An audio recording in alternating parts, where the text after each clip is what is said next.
Hey guys, I was just about to record one of my videos and Jake decided that he wanted to get in on some of the action, so didn't you? You want to be in my video? Do you? Oh, good boy. He's very hot today. It's a really warm day today. Hi guys, my name is David and welcome back to my channel. Today I thought I would do another tag video as I really enjoyed doing the last one, so I thought, okay, I'll do this one. And that is the GarbAugust Trashy Book Tag.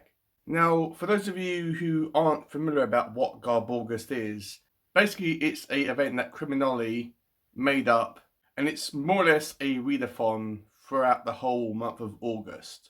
And I believe that every single week they have to read trashy books from a specific subgenre for that week. I'm not really sure. The reason why I'm not doing it is because I'm currently doing the subscriber month thing that I always do on my channel every single August. But I have actually won a book that he was giving away to celebrate him doing this event, which I'm still yet to read. And I've also got a couple of GarbAugust branded bookmarks as well from Ollie. So yeah, I thought I would at least make the effort and do this tag. And plus, before I get into it, I am not 100% clear about what classifies as a trashy book. Whether it's a good thing or a bad thing or a combination of the two. Because you have books such as Twilight, which I personally consider to be a real trashy book. And just for an example, I'll use the book that Ollie sent me. And this doesn't actually look like a trashy book. Yes, it does look like one that you would get really super cheap. But it does look interesting and it does grab my attention much more than Twilight ever could or does. So let's get to the questions, shall we? So question 1. Trashy books are often dismissed by critics. What's a book which is regarded as trash which you think has artistic value? I am going to say Deadhead by Sean Hudson. I have done a whole video review on this. And this originally was banned in one bookshop over here in the UK when it was released. And quite funnily enough, it was actually mentioned by name in the book itself. But that wasn't really the dispute thing that got it banned from that specific shop. As this book features heavily in the adult film industry, it's a big part of the book. That's kind of like the big bad or this villain of this story is this organization that creates all these extreme pornographic movies and sells them abroad to the highest bidder. But the thing that got it banned was that it has a baby in one of the scenes. The baby doesn't do anything, it just sits there on the bed and doesn't really do anything. But the reason why I chose this one is because I love the way it's written. Sean writes in such a artistic and intellectual way. And that was probably the biggest surprise when I was going into his books. I've only read 2. After watching a interview by him on YouTube, which if I can remember I will have it linked down below, you would think that it would be an absolute garbage book that would be written in a very rough way. But I was really shocked. I really was. So that's what I chose. Question 2. Critics often love books with extreme and challenging content. Which critically praised book did you think was trash?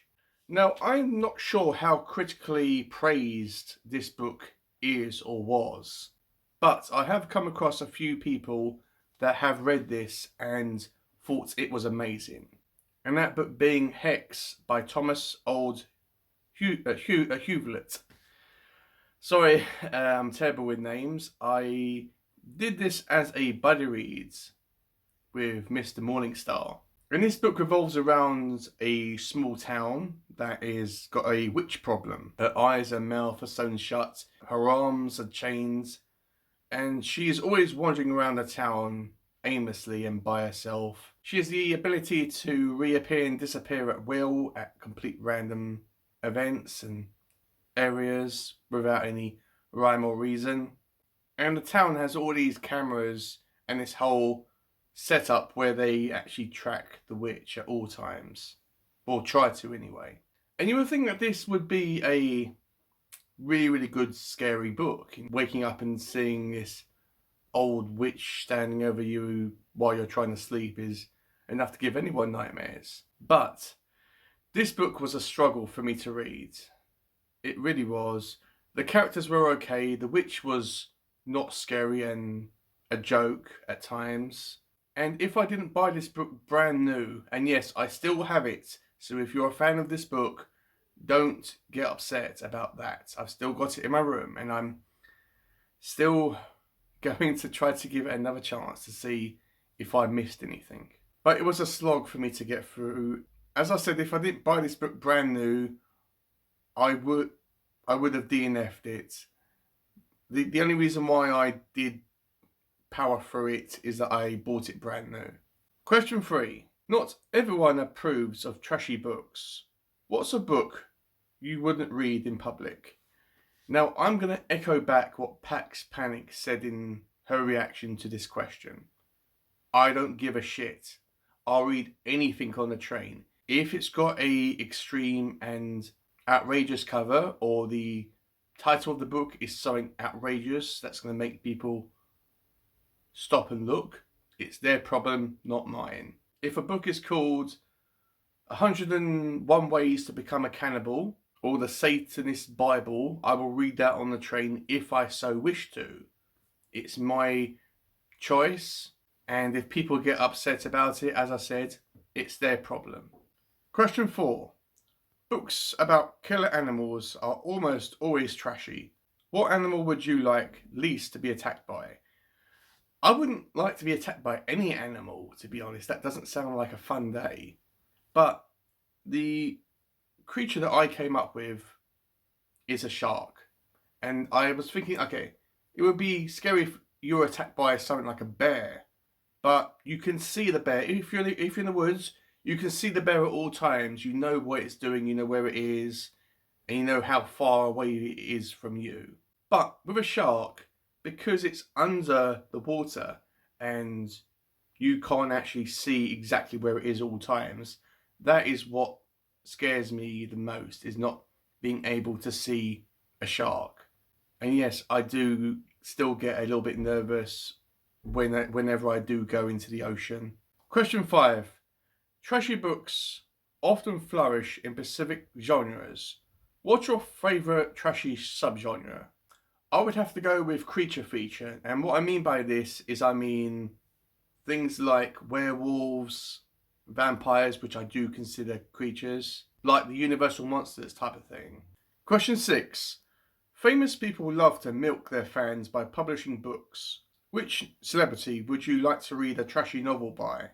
Now, I am going to split this up into 2 sections. I'm going to say an author that I would like to read a trashy book by, and a celebrity as well. So the author that I would like to read a trashy book by is sadly no longer with us, and that is Anne Rice. I think that no matter what she has ever written, is literally perfection and a work of art. But I would love to read a trashy book by her with any genre. I think it would be a lot of fun. She would thrive in it. She would even have fun while writing it. And that would be really, really interesting. Even if it was one of her exotic sexual books that she's known to do, or has been known to do. And the celebrity that I've chosen is Rob Zombie. If there was a book, any genre, although I think that he would mostly write horror if he did actually write a novel, I would go and immediately buy that book. I think that it would be a lot of fun to read, as I know some of his movies aren't always that great. Some of his movies are really, really good and scary, but he has done some things which haven't been that awesome. And if you're wondering, I do like the first Halloween movie that he did, but the second one is really unforgettable. And fingers crossed he gets the Monsters movie all sorted out, and please be in black and white, but I've still got hope for the monsters. Question 7. Trashy books have the best covers. Which book on your shelves has the trashiest cover? Now, I have to give a warning here, guys, that this cover has sexual content. Nothing extreme, but it does have a half-naked woman on it. So if you're sensitive about that type of thing, maybe skip ahead. But I have chosen The Godmakers by Frank Herbert. Yes, the guy that wrote Dune. And yeah, I thought it was a real trashy but artistic cover, you know? Like a attractive naked woman, you know, who doesn't really enjoy that.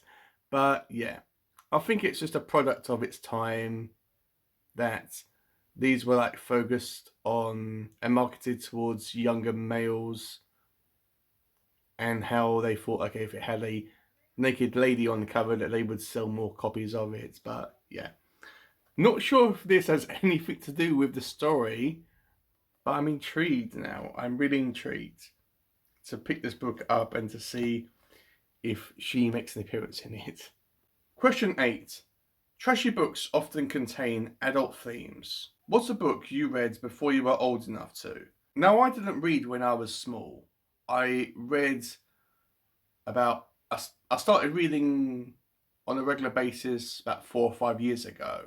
But when I was small, I was obsessed about collecting books and acquiring books. But I never actually read any.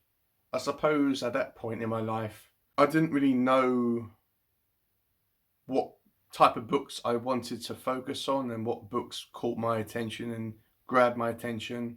But some of the books that I had in my room were books such as Carrie by Stephen King, Jaws, and Silence of the Lambs.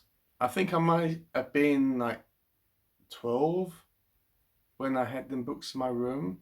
I got rid of the original copies, but quite funny enough, I actually have currently read all them books.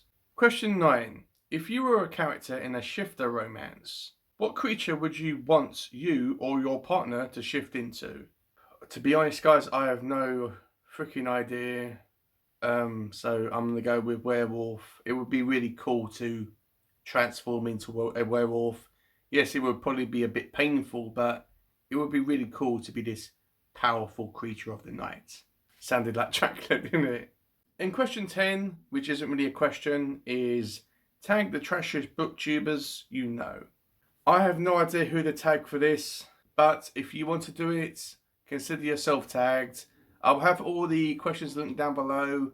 A link to Ollie's channel. He's a really great booktuber. But I wanted to get this video out there during August, so this may come out on one of my non-scheduling days because I want to get it out there during this month.